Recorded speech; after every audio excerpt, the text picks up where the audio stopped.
Terroristes, assassins, mafieux, tueurs en série. Les tribunaux russes leur ont infligé la peine maximale. La prison à vie. C'est ce qu'il faut faire. Ici, cela veut dire jusqu'à la fin de leur vie. Ils sont tous emprisonnés sur Fire Island, l'île des damnés. Pendant des siècles, à l'époque des tsars, la prison était un monastère. Aujourd'hui, elle abrite 200 dangereux criminels. Personne n'a jamais réussi à s'échapper.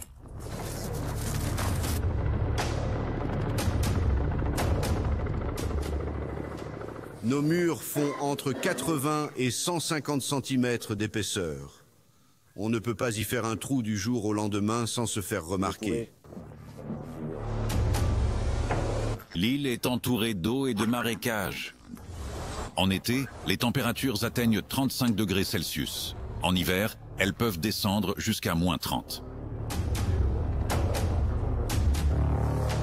Dans cette prison de haute sécurité du nord de la Russie, certains détenus préféreraient être condamnés à la peine de mort, plutôt que de continuer à être incarcérés ici. En ce moment, je préfère le peloton d'exécution. Pourquoi vivre d'ailleurs? Pourquoi ai-je besoin de tout cela? Un emploi rémunéré dans l'atelier de couture de la prison est un privilège. Ceux qui se conforment ont le droit de travailler ici. Ceux qui ne le sont pas ne peuvent échapper à l'ennui de leur cellule qu'à l'heure de la cour. Faire les 100 pas dans de minuscules cages inhumaines pour le reste de leur vie.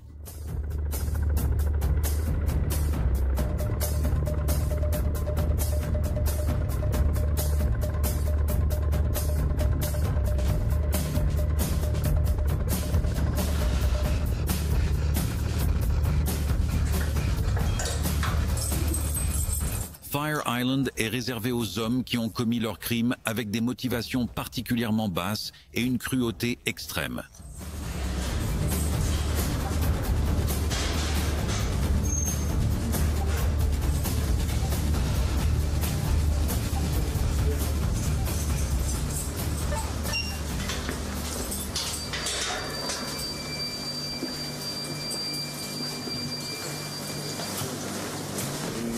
D'accord, faisons-le.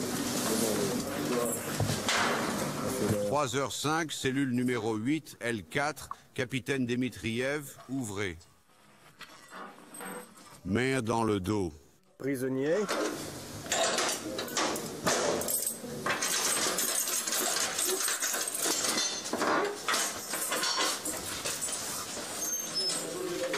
Yuri Levanov, condamné en vertu de la section 2 des articles 105 et 103, la sentence a été prononcée le 24 mars 2016. Dans la cellule 8, il y a 8 détenus. Ils sont au travail. 3 d'entre eux sont en production. Tournons-nous, bonjour. Tournez-vous vers moi. Lieutenant Levanov, votre caméra Bonjour. est allumée. Voilà. Nous allons maintenant fouiller votre cellule à la recherche d'objets Pas interdits. d'objet. Tournez-moi le dos, je mets les menottes.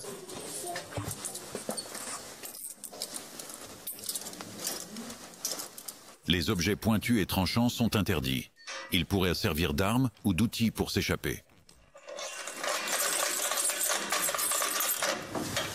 Sors de là, face au mur. Bonjour. Un de l'autre côté. On ne se lève pas. Les gars, on... Y a-t-il des objets interdits sur vous? Non. Allez-y.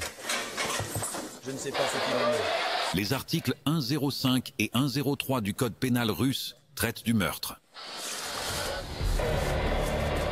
Levanov, délinquant sexuel et tueur, a cruellement et brutalement assassiné sa petite amie.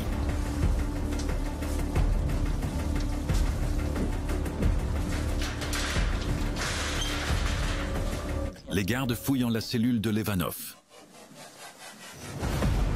Ils cherchent tout ce qui pourrait servir d'arme ou de moyen d'évasion. Tous les objets de grande taille sont fixés pour éviter qu'ils ne soient utilisés en cas d'émeute, explique le directeur adjoint de la prison. Tous les objets. Tout Et aussi- sécurisé. Tous. Les lits sont soudés au sol. Les cellules de ce type accueillent toujours 3 ou 4 détenus.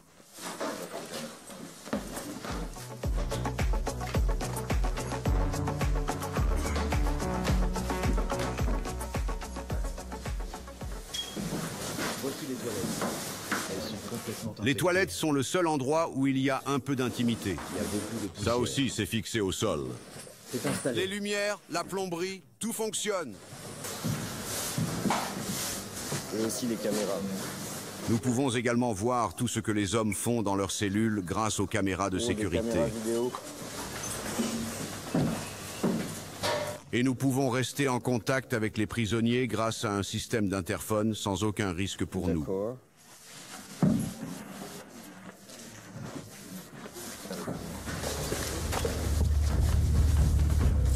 Déplacez-la.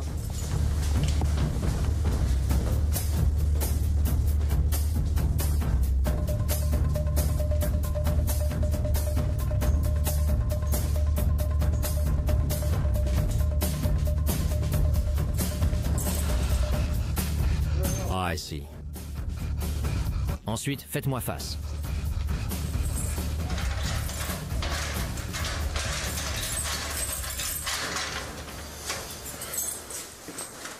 Enlevez les menottes.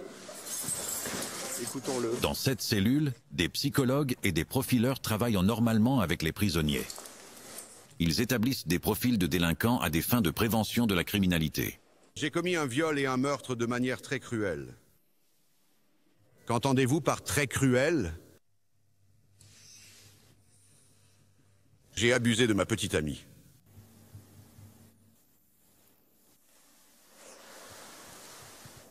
J'ai aussi blessé ses organes internes. Qu'est-ce que ça veut dire? J'ai honte J'ai honte d'en parler. d'en parler. Qu'avez-vous fait? J'ai arraché ses organes internes à main nue. Je l'ai sorti à mains nues. Levanov a commis son premier délit sexuel à l'âge de 17 ans. Ivanov, un ancien sergent, commis Lorsqu'il était mineur, Levanov a été condamné pour avoir abusé d'une fillette de 9 ans. crime contre Il a tenté de la violer. une fille qui était fille Elle était la fille de la compagne de son frère. d'un parent de son propre frère. Imaget de la télévision russe. Levanov a dû purger une peine de 4 ans de prison pour maltraitance d'enfants. De retour à l'extérieur, il a assassiné Alena Sorkina dans la cour d'un garage de la ville de Saransk, dans le centre de la Russie. Levanov avait rencontré la jeune femme de 21 ans sur Internet. Puis, comme il l'a expliqué à la police, il a attiré la jeune femme ici pour se livrer à des expériences sexuelles avec elle. Puis soudainement, il a complètement perdu le contrôle. Nous sommes venus ici Levanov montre aux policiers où et comment il a commis le meurtre. pour me retirer la main. J'ai Au frappé. début, je l'ai frappé plusieurs fois au visage. Je l'ai frappé environ 3 fois. Vous êtes... Pourquoi demande l'un des officiers. Je parle de... Pour qu'elle n'oppose aucune résistance. Cette vidéo de la police est admissible comme preuve au tribunal. André, nous sommes amis. Nous avons subi une évaluation psychiatrique dans une clinique. Examen Les médecins ont psychiatrique. conclu qu'il était tout à fait sain d'esprit lorsqu'il a commis le crime. C'est toujours le cas aujourd'hui. Pour ce meurtre, aux motivations particulièrement basses, Levanov a été condamné à 23 ans de camp de prisonniers. Les procureurs de l'État ont fait appel, réclamant la prison à vie. Et ils ont réussi. En Russie, l'emprisonnement à vie signifie littéralement la détention jusqu'au jour de la mort.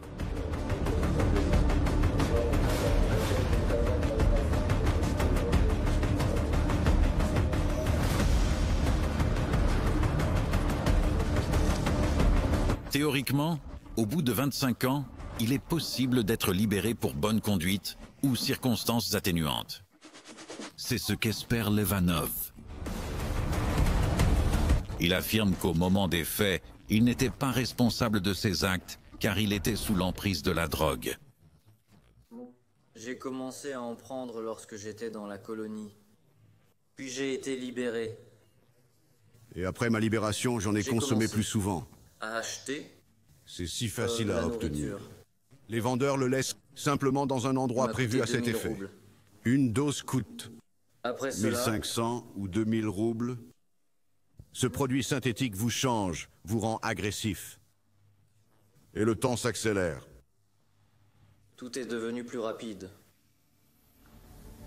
2000 roubles, soit environ 28 €. Responsabilité réduite, remords, bonne conduite. C'est la stratégie qu'espère Levanov pour quitter Fire Island après 25 ans. Jusqu'à présent, aucun condamné à perpétuité en Russie n'a jamais été libéré. Le moment venu, beaucoup dépendra des évaluations des psychologues.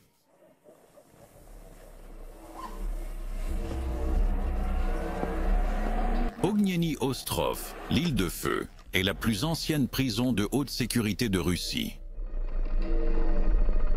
Entouré de marais peu peuplés, l'ancien monastère orthodoxe se dresse au-dessus du lac Novozoro. Il ressemble à Alcatraz dans la baie de San Francisco. Le pénitencier Ika-Fé se trouve à environ 600 km au nord de Moscou. L'île voisine de Sladki, qui signifie douce, abrite principalement des gardiens de prison. Nombre d'entre eux vivent encore dans des cabanes en bois délabré datant de l'époque soviétique.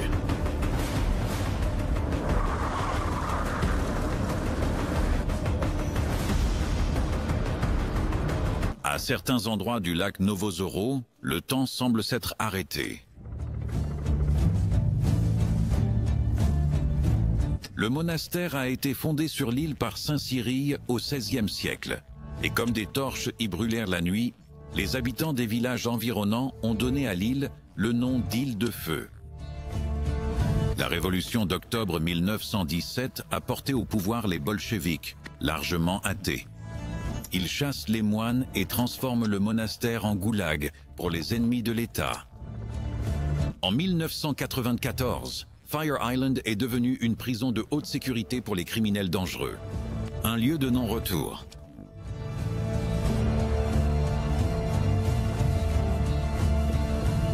Igor Dashkovsky est le directeur adjoint de la prison.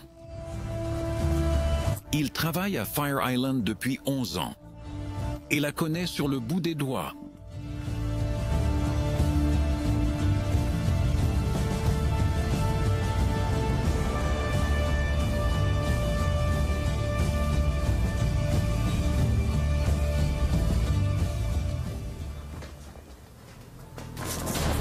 Ronde de sécurité. Plusieurs fois par jour, les gardiens de prison vérifient les murs et les clôtures.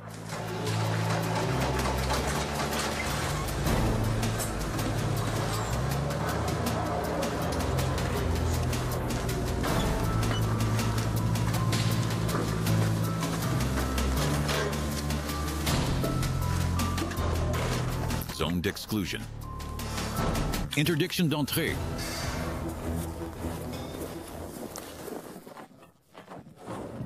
Nous sommes ici à l'entrée de la prison. Derrière ces murs, 189 hommes sont détenus. Chacun d'entre eux a été condamné à perpétuité. Des terroristes, des tueurs en série, des délinquants sexuels, des chefs de gang et des assassins. Ils ont commis toutes sortes de crimes. Venez avec moi.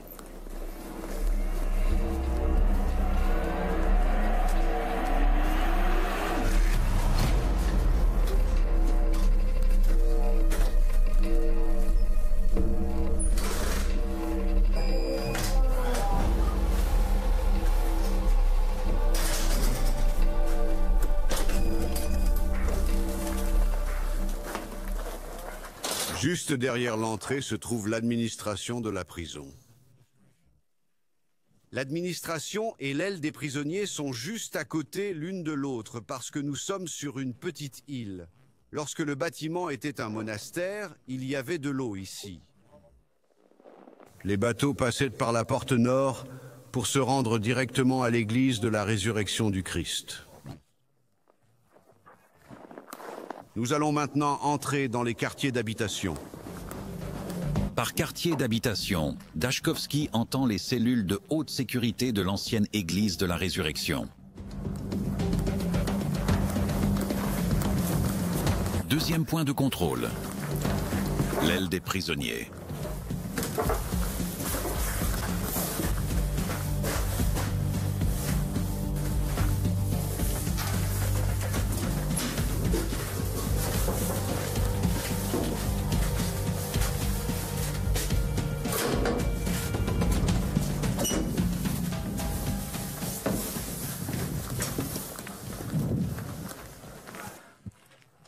La zone de vie est relativement compacte, avec 4 bâtiments.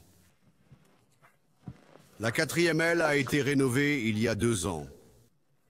Les fondations et les murs sont historiques. Il s'agit de l'ancienne église du monastère de la Résurrection du Christ. Ici, à droite, se trouve l'aile 1. Elle est en cours de rénovation. Tous les bâtiments, quant à eux, ont l'eau courante et sont raccordés au réseau d'égouts. Il y a de nouvelles caméras de sécurité partout. Et nous avons récemment installé un système de ventilation.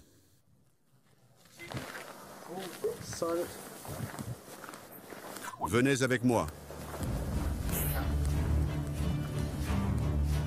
Le système de ventilation signifie que pendant les saisons chaudes, au moins certaines fenêtres peuvent rester fermées. Parce qu'une fois la neige partie, des nuages de moustiques provenant des marais voisins envahissent toute l'île. En été, les températures peuvent atteindre 35 degrés Celsius. En hiver, elles peuvent descendre jusqu'à -30.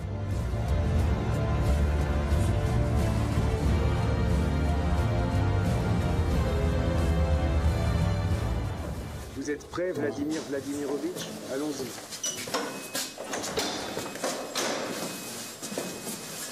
Camarade Lieutenant Colonel, rien à signaler. Nous ne nous levons pas. Dans cette aile, il y a 88 prisonniers. 21 présentent un risque d'évasion. Ici. Nous sommes dans l'aile 4 qui, comme je l'ai dit, a fait l'objet d'une rénovation complète il y a 2 ans.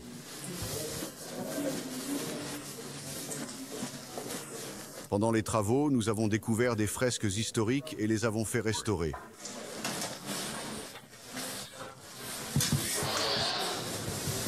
Celle-ci représente Méthodius. Il y a aussi une fresque de Cyrille qui a été conservée.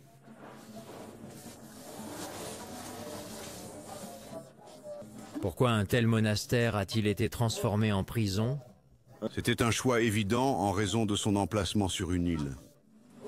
L'eau est la barrière d'évasion parfaite. Jusqu'à présent, il n'y a pas eu une seule tentative sérieuse d'évasion. Parce qu'au-delà du lac, il n'y a que des marécages et des forêts. Personne ne sait donc quelle direction prendre. Les murs de notre monastère font entre 80 et 150 cm d'épaisseur. Il est impossible que quelqu'un puisse y creuser un trou pendant la nuit sans se faire remarquer. Ce n'est pas réaliste.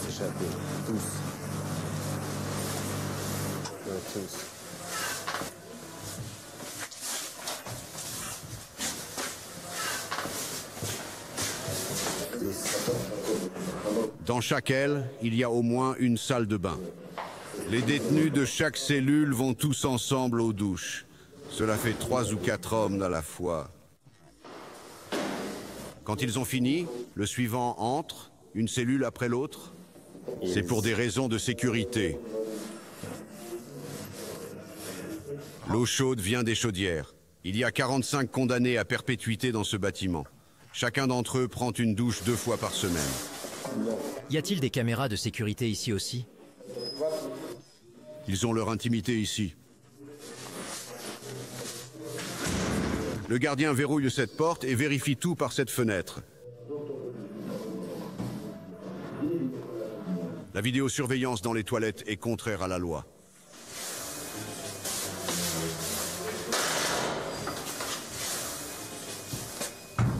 Non. C'est notre aile médicale. C'est Viktor Segevitch. Il est responsable. À gauche et à droite se trouvent les salles de traitement. Ici, c'est la chambre d'isolement. Non. Si un détenu attrape une maladie infectieuse, on le met dans cette cellule pour qu'il ne la transmette pas à quelqu'un d'autre. Non, non. Nous pouvons aussi traiter les problèmes dentaires. Le médecin vient une fois par mois, ou plus souvent si nécessaire.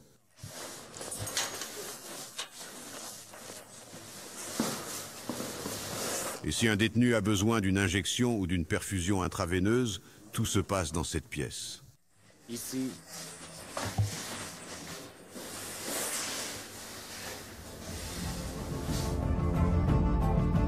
L'île de Feu, une prison de haute sécurité presque autosuffisante au milieu de nulle part.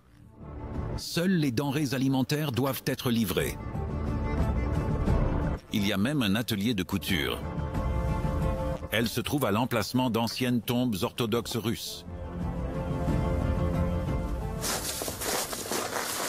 Dans le monastère, il y avait un cimetière, bien sûr.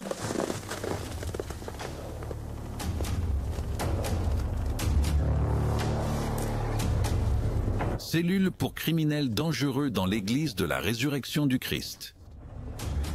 Fresque dans la salle informatique de la prison. Le fondateur du monastère, Cyril de Navazaro.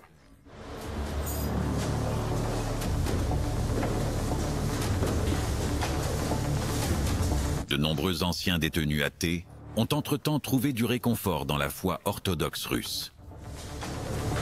Le meurtrier, Mikhail Boukharov, a documenté son cheminement vers la religion par des tatouages. Il a poignardé une connaissance 48 fois, la démembrant plus ou moins. Il craignait que cette connaissance ne porte plainte contre lui après avoir commis un vol.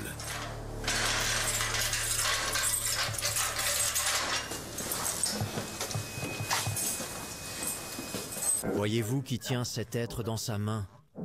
Oui, le diable ou le mal. Quel est le rapport entre ce tatouage et Dieu? Rien du tout. Je l'ai fait avant de trouver Dieu. Et quand avez-vous trouvé la foi? 3 ans après le tatouage dans mon dos. C'est toi le prisonnier? Oui, au-dessus de moi se trouve Dieu, qui pardonne nos péchés. Vous êtes vraiment religieux aujourd'hui? Oui. C'est donc en prison que vous avez trouvé le chemin de Dieu? Oui, après avoir été condamné à mort par un peloton d'exécution. Pourquoi la sentence n'a-t-elle pas été exécutée? Parce qu'il y avait un moratoire sur les peines de mort. Quand? Je crois que c'était en 1994. Alors la peine de mort vous a converti? Oui.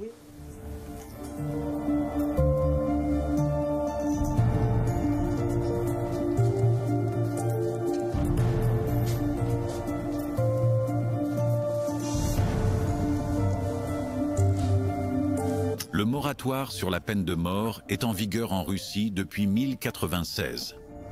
Boukharov, lui, est favorable à son abolition.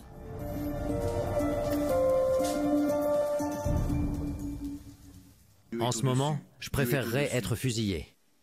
Il y a toujours la possibilité d'une libération conditionnelle après 25 ans. Quelle chance! Ce n'est que de la théorie. Certains sont ici depuis 30 ans. Personne n'en sort vivant. Boukharov pense que la seule façon de quitter Fire Island est dans un cercueil, parce qu'il a commis un meurtre particulièrement brutal. Pour lui, les 48 coups de couteau sont une peine de mort par tranche.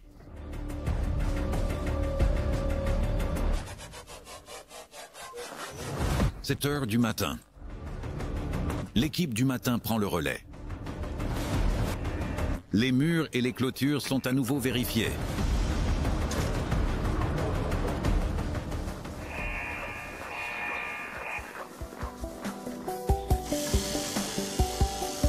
Dans l'atelier de couture de la prison, la journée de travail commence également.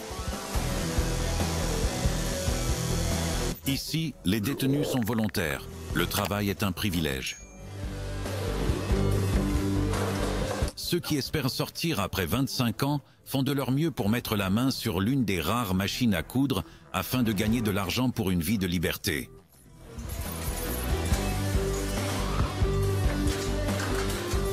Levinov, délinquant sexuel et tueur, croit fermement qu'il quittera l'île vivant un jour. Il supporte stoïquement toutes les mesures de sécurité strictes.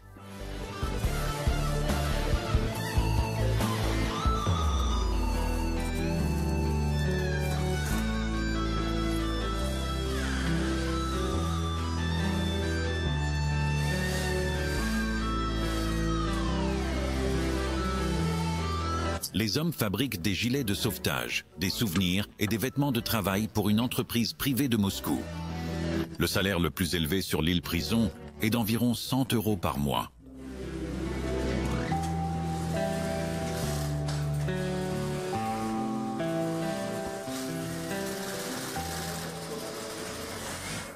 Ce sont des choses que nous fabriquons ici. Je ne sais pas de quoi vous parlez. Je ne sais pas de quoi vous parlez. Je ne sais pas de quoi Souvenirs, gilets de sauvetage pour les enfants, vêtements de travail pour le personnel médical, les ouvriers du bâtiment, le personnel de sécurité et les soudeurs. Que font les prisonniers avec l'argent? Ils sont payés en fonction de leur performance. Ils peuvent économiser l'argent ou l'utiliser pour acheter de la nourriture dans notre magasin. Ou ils peuvent l'envoyer à leurs proches.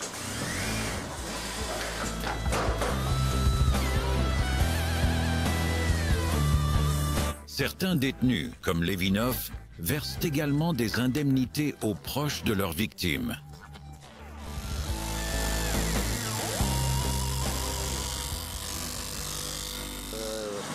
Je dois payer une compensation car j'ai été poursuivi en justice pour dommages et intérêts.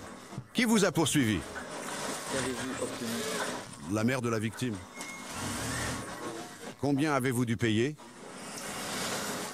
2 à 3 000, selon ce que je gagne. Chaque mois? Oui. Pendant combien de temps? Qu'avez-vous aujourd'hui? 10 à 15 ans. Combien cela représente-t-il en tout? 2 millions de roubles. 2 millions de roubles. 2 millions de roubles, c'est l'équivalent d'environ 28 600 €. Après le travail, ils sortent dans la cour d'exercice. Ils ont droit à 2 heures par jour. Mais peu d'entre eux profitent pleinement de cette opportunité. En hiver, il y a souvent un vent glacial qui souffle du lac Novozero. Et en été, les détenus sont assaillis par d'innombrables moustiques. Ils passent leur temps dans ces petites cages rouillées. C'est là que s'arrête leur liberté de mouvement. Dans des conditions humaines. Un prisonnier par cage.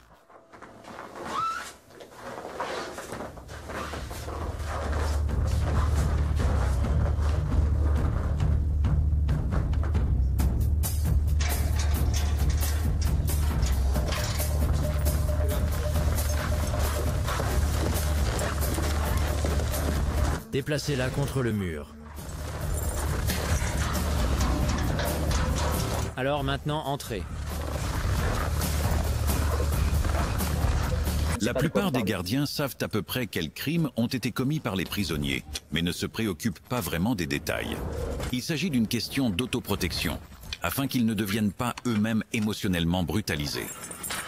L'analyse des crimes est un travail de psychologue.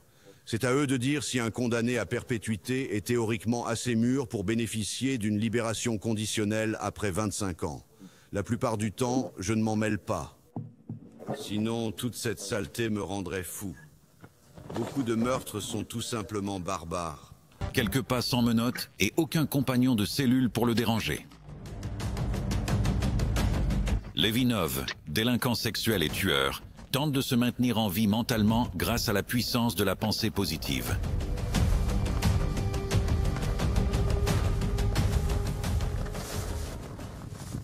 La prison à vie Moi, non. n'a rien à voir avec la fin de votre vie.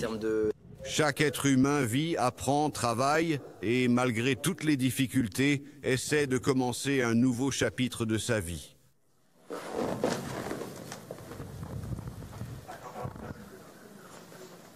La peine de mort ne vous épargnerait-elle pas beaucoup? La vie. Non, tout le monde ne veut pas mourir. Même dans une situation comme celle-ci, j'aime ma vie et je ne veux pas la perdre. Avec la brutalité de leurs crimes, les meurtriers comme Levinov ont clairement franchi une limite. C'est la principale critique du directeur adjoint de la prison.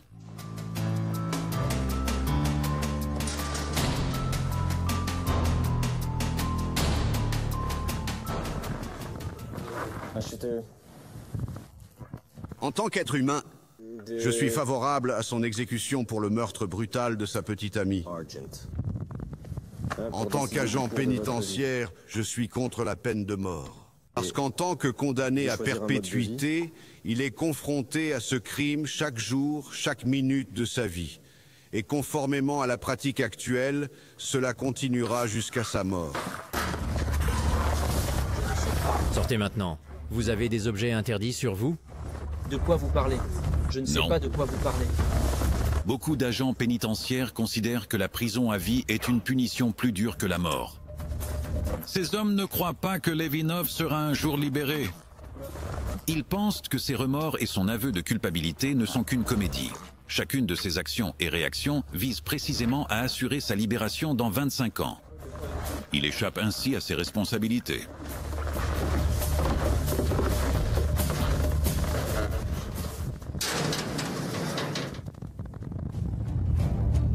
Les proches du délinquant sexuel et du tueur sont évidemment du même avis. Aucun d'entre eux ne veut avoir affaire à Levinov. Certains contacts seraient certainement possibles.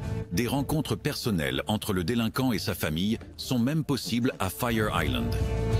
La seule condition est que les autorités pénitentiaires n'aient aucun souci de sécurité. Seules les personnes faisant preuve d'un bon comportement peuvent obtenir la permission de recevoir des visiteurs. L'ancien monastère dispose même de petits appartements spéciaux pour ces visites.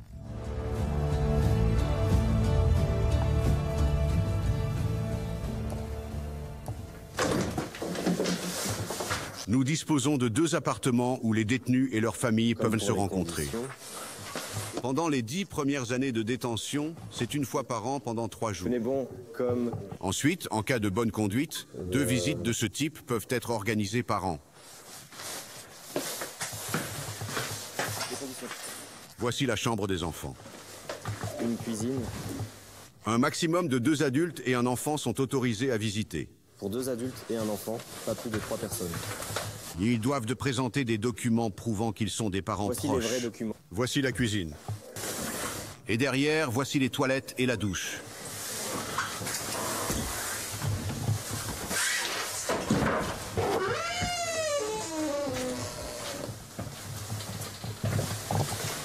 Écoutez, Comment pouvez-vous garantir qu'un prisonnier condamné à perpétuité ne fera pas de mal à sa femme ou à ses parents?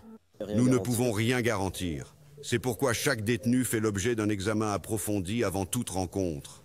Si nous pensons qu'il n'y aura pas de problème, nous donnons le feu vert. S'est-il déjà passé quelque chose?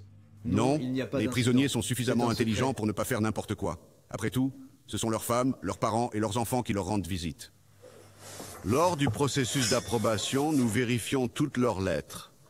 Nous nous assurons qu'il n'y a pas d'insultes dans les 2 sens. Nous vérifions tout. Outre Fire Island, il existe 5 autres prisons de haute sécurité en Russie. Dans ces établissements, près de 2000 hommes purgent des peines de prison à perpétuité. Les prisons de haute sécurité sont très différentes des camps de prisonniers très répandus. Celle-ci se trouve à environ 1000 km au sud-est de Fire Island, dans la ville de Yavaz, en République de Mordovie. Nous entrons dans un camp où seuls les anciens fonctionnaires sont détenus. Le commandant de la prison, Chaliev, nous fait visiter le camp. Ouvrez les portes. J'arrive. Les criminels des camps de prisonniers sont légèrement moins dangereux que ceux des prisons de haute sécurité. La liberté de mouvement est nettement plus grande et les hommes vivent dans des baraquements plutôt que dans des cellules.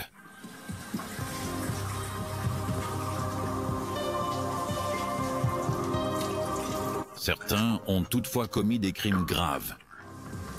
L'ancien policier Victor Chaliev est ici pour double meurtre. Il était membre d'un clan mafieux et a été condamné à 17 ans de prison. Qu'avez-vous fait exactement? Avez-vous commis un crime? Eh bien, j'ai commis un crime, mais pas en relation avec le viol de la Ils jeune n'ont pas fille. tué des gens ordinaires. Un citoyen ordinaire. Ils étaient membres d'un gang rival. Eh bien, Que leur avez-vous fait? Je leur ai tiré dessus. Tout compte fait, il y a environ 650 000 hommes incarcérés dans les camps de prisonniers de Russie.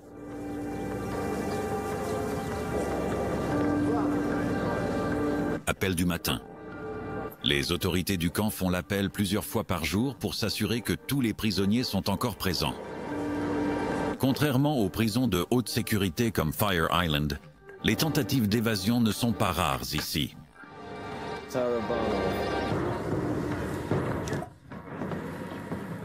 Certains creusent des tunnels, d'autres essaient de s'échapper en utilisant les véhicules du camp. Les histoires sont innombrables. Beaucoup d'autres. Exemple dans l'histoire. La routine quotidienne est strictement réglementée. Petit déjeuner, travail.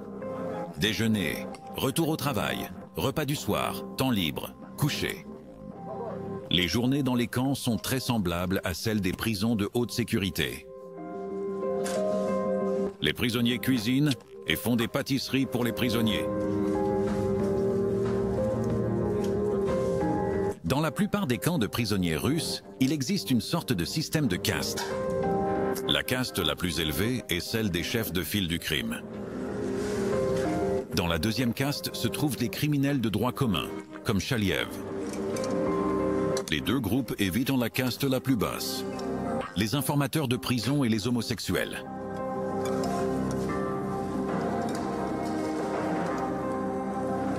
Y a-t-il un système de caste ici aussi? Une hiérarchie? Je ne sais pas de quoi tu parles. Finissez de manger avant de répondre.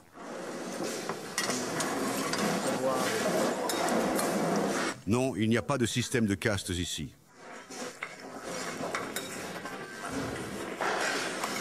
Tout le monde est égal? Vous pouvez tous vous asseoir où vous voulez? Bien sûr, où vous voulez.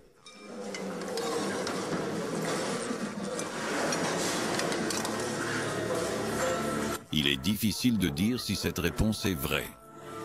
Les équipes de tournage occidentales n'ont pas assez de temps dans les prisons pour savoir ce que les détenus pensent vraiment.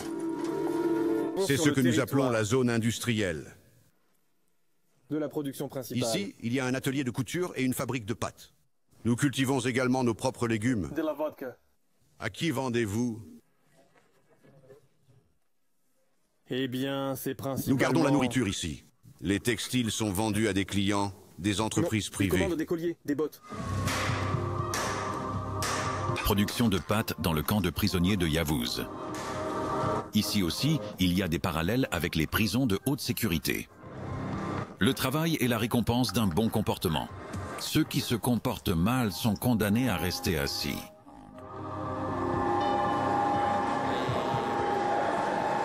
J'aime travailler.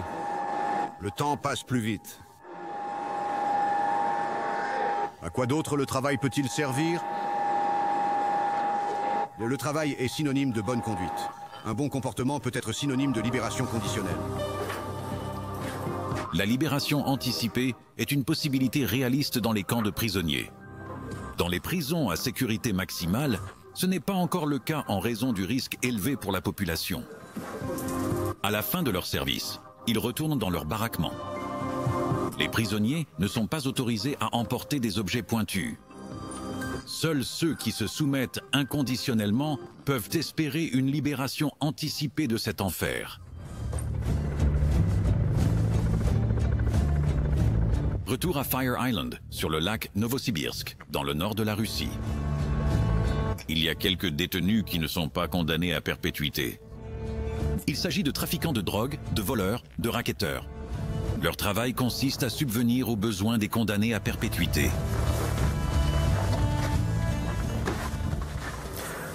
Nous avons notre propre boulangerie. C'est ici que nous faisons du pain pour les détenus et pour la vente. L'objectif de l'appareil photo s'embue à cause de la grande différence de température. Dehors, moins 17 degrés. Ici, il fait environ 20 degrés. Ce sont des détenus plutôt moins dangereux qui font la cuisine et la pâtisserie pour leurs camarades extrêmement dangereux.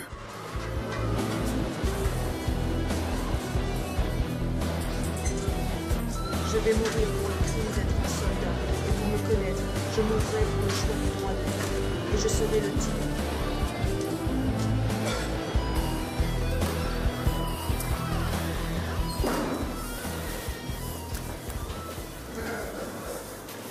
Voici l'épicerie. où l'on prépare la nourriture pour les condamnés. Je suis pas content. Laisse-moi regarder, bonjour.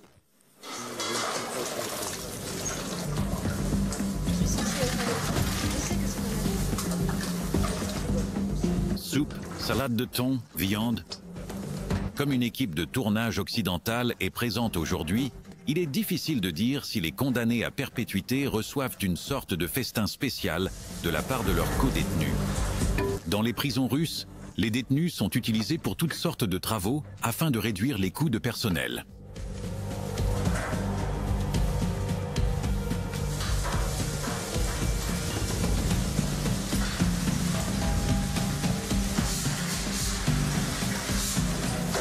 Cuisinier, boulanger, chauffagiste, électricien, soudeur. La liste des travaux effectués par les détenus est longue. Nous sommes 53 détenus à faire fonctionner au quotidien cette prison de haute sécurité. Mais les prisonniers ne sont évidemment pas autorisés à travailler dans les zones de sécurité. Les condamnés à perpétuité reçoivent leur nourriture dans leurs cellules 3 fois par jour. Il est hors de question de les réunir dans un même réfectoire. Ce serait trop dangereux. Je ne suis pas content. Je ne suis pas heureux. Je ne suis pas heureux. À peu près. Beaucoup de ceux qui sont emprisonnés à Fire Island ne croient pas qu'ils pourront un jour bénéficier d'une libération conditionnelle après 25 ans. Ils n'ont donc rien à perdre. Ils pourraient attaquer des gardiens ou des co-détenus ou tenter de prendre des otages en échange de leur liberté.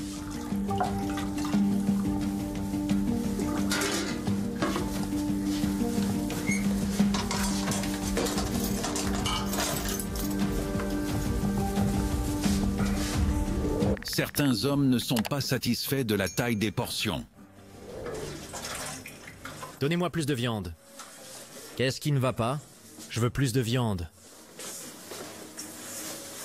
Prenez votre assiette. Dois-je vous le répéter?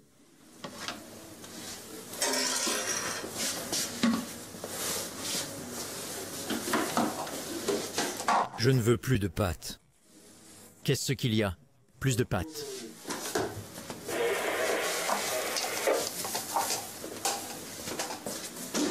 Certains condamnés à perpétuité aiment écrire des lettres au parquet, se plaignant d'être maltraités ou de ne pas recevoir leurs articles de toilette. Il y a du bruit. Ce ne sont que des mensonges. Ils s'ennuient. Et ils veulent un peu d'attention. Mais la plupart d'entre eux ne veulent pas être impliqués dans toutes ces absurdités avec des plaintes. Les organisations de défense des droits de l'homme occidentales et russes voient les choses différemment. Selon Human Rights Watch et Memorial, le système carcéral russe est arbitraire et violent. L'équipe de tournage n'a vu aucune preuve de telles conditions. Cependant, seuls des détenus triés sur le volet, comme Levinov, sont autorisés à s'exprimer en présence de journalistes occidentaux. Pas un mot de critique ne sort de sa bouche. Le délinquant sexuel et tueur ne sait que trop bien que ses maigres espoirs de libération conditionnelle seraient sinon complètement compromis.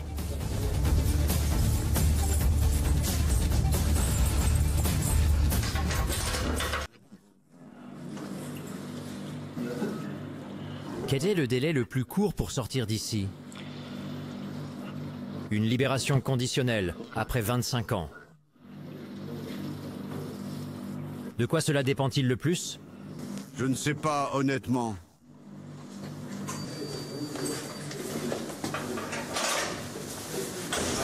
Retour en cellule!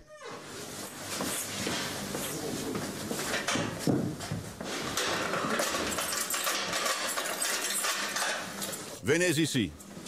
Prisonnier Levanov.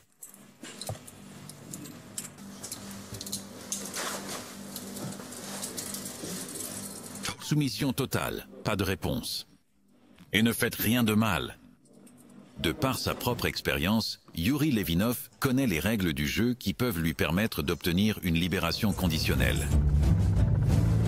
Lors de sa première incarcération pour maltraitance d'enfants, la stratégie du bon comportement avait fonctionné. Mais il y a une différence décisive entre cette époque et aujourd'hui. À l'époque, Levinov se trouvait dans un camp de prisonniers normal. Aujourd'hui, après avoir commis un meurtre particulièrement brutal, il purge une peine d'emprisonnement à vie. Sur l'île des damnés,